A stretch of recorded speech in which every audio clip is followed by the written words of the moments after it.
Stop eating. Put it down, now. You must not swallow. Not another bite.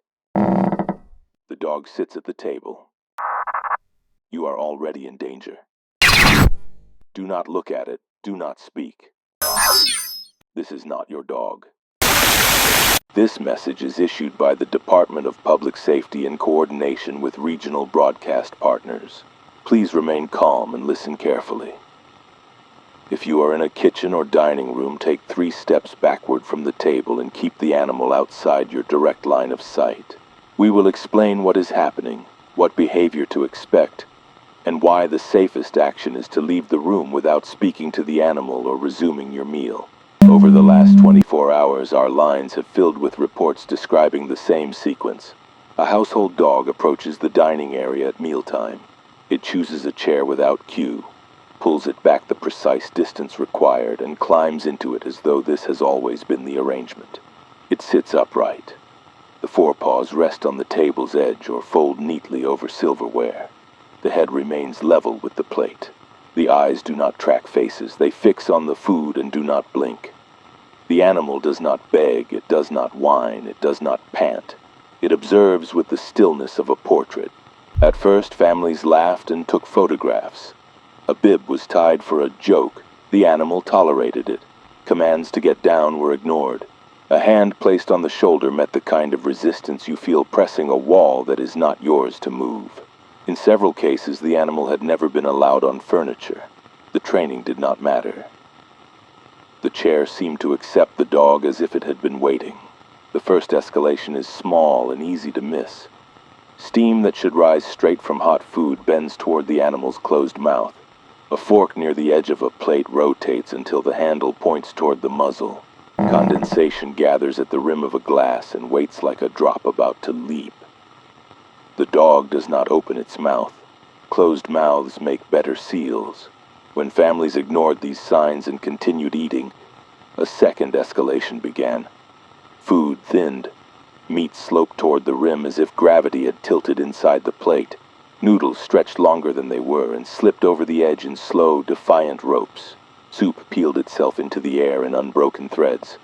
The dog still did not chew or swallow, yet spoonfuls and mouthfuls vanished. We attempted simple interventions.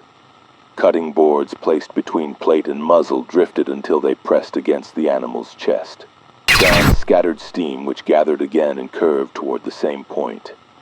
A heavy book on a serving tray crawled a fingernail's width every minute with no hands near it. The dog did not move. Its patience seemed to be the instrument that fed it. A common symptom among survivors is the failure of taste, followed by the failure of swallow. A blankness settles where flavor should be. Salt becomes dust. Heat is only temperature. The tongue grows heavy. When you try to swallow, the reflex refuses and moisture leaves the mouth in a soft, invisible tug. Evidence suggests the animal is not eating your food. It is eating your appetite, pulling the act of hunger across the table and seating it where it sits. The longer the animal remains, the more the room accommodates it. Bulbs over the table look duller than identical bulbs down the hall. Sound hesitates between plate and muzzle. Carpets lie flatter. Chair legs seem longer, though no one can say when. Witnesses report the same realization. The room belongs elsewhere now. A table is a contract. The animal enforces it. Physical changes follow. The shine leaves the eyes, not dimness, but a refusal to reflect. Flash photos show black coins that accept light and return none. The ears no longer pivot to noises. They twitch in time with the listener's heartbeat. The chest does not rise and fall. It swells, holding something that is not air. The throat widens by degrees, smiling from the inside. Sometimes there is a sound like a napkin folding itself. Families who heard it reported their mouths opening on their own, as if their faces were practicing surrender. Do not use the animal's name. Names give it a path through you. It will answer in the register you know best. Your own cadence returning from the long end of a hall that does not exist.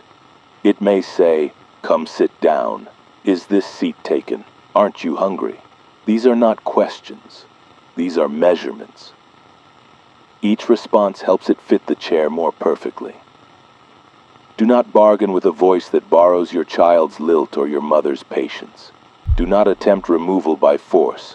Do not strike the animal, pull the chair, or cover it. Families who dragged the chair found the legs refusing to slide, as if the wood had swelled against the floor. In one case, casters sank into tile and would not roll. A leashed dog treated the leash like decoration. The collar turned around the neck like a ring in water. If it rose, it only repositioned itself into a different chair you had not noticed was close at hand. There have been fatalities. At a residence on Adler Court, responders entered after neighbors reported a smell like warm pennies and wet paper. 4 people sat upright with their hands at their sides. Their plates were spotless. Hardened threads of drool reached across the table and vanished into the darkness of the dog's closed mouth. The animal wore a neat bib. When the doorway creaked, it lifted its eyes and spoke the first officer's name in his own voice, as if returning it. Daylight does not cure this.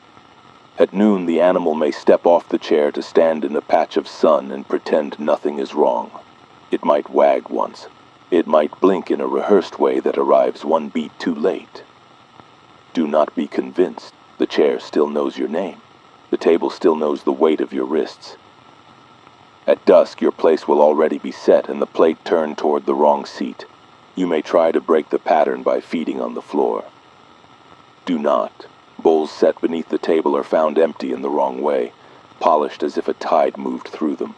Kibble left in the garage remains untouched, while spoons in the dishwasher dry a second time with their bowls tilted toward the dining room. This is not nutrition. It is seeding. The ritual concerns where hunger lives, not what it tastes like. If you are listening while this is happening, breathe through your nose and back up until a door touches your spine. Do not turn yet. Doors can feel like mouths when you are afraid. Find the handle while your face remains toward the room. Slide sideways so your shoulders never suggest to the animal that it is alone with your plate. Close the door. Lock it if it locks.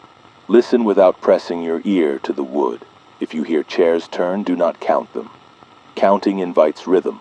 Rhythm invites participation. Neighbors will ask what this thing is. We do not know. We know only that it likes chairs, that it understands the rule of the table better than we do, and that it believes hunger is a resource that can be relocated. When you cannot swallow, it is not because your throat forgot how. The act crossed the table and is being rehearsed elsewhere. When you feel less hungry, do not celebrate. Emptiness is how the ritual measures progress. If you are alone, you will think you can return for 1 second to take the plate and throw it away. You cannot. You will lift it and it will feel like the stone lid of a well. The bottom will whisper. Your hands will want to hang at your sides. Your mouth will want to rest open. You will wait to be told you may shut it. There is no one to tell you. The room is doing the telling now, and the room is on the animal's side. Understand the ending. It ends when the chair is full, when you will never be hungry again. That feels like mercy at first. No hunger, no ache, no need. You will smile because the muscles are not busy with anything else. Your jaw loosens because there is nothing left to chew. Heat leaves your throat and does not return. The dog sits taller at the head of the table, and the table sets itself for 1 fewer person. If anyone enters, the animal greets them by name and asks if the seat is open. It is. You must not finish the bite you are holding. You must not come back to swallow the sip you set aside. For those with hands on a doorknob and hearts beating inside the wood, we repeat, do not go back for the plate. Do not go back for the glass. Do not check the crack for the sight of a seated animal. Sitting is the point. The sitting does not stop. This advisory will end soon. Remain where you are until the house feels like a house again. Call a neighbor from a distance that does not include a table. If the dog is still seated at dawn, do not feed it and do not speak to it. Wait for a vehicle bearing the department seal. If a voice inside the room uses your name and invites you to breakfast, remember, a room cannot invite you. A fork cannot lift itself. A chair cannot pull itself back. If you see these things, you are not seeing. You are being seen. Stop eating.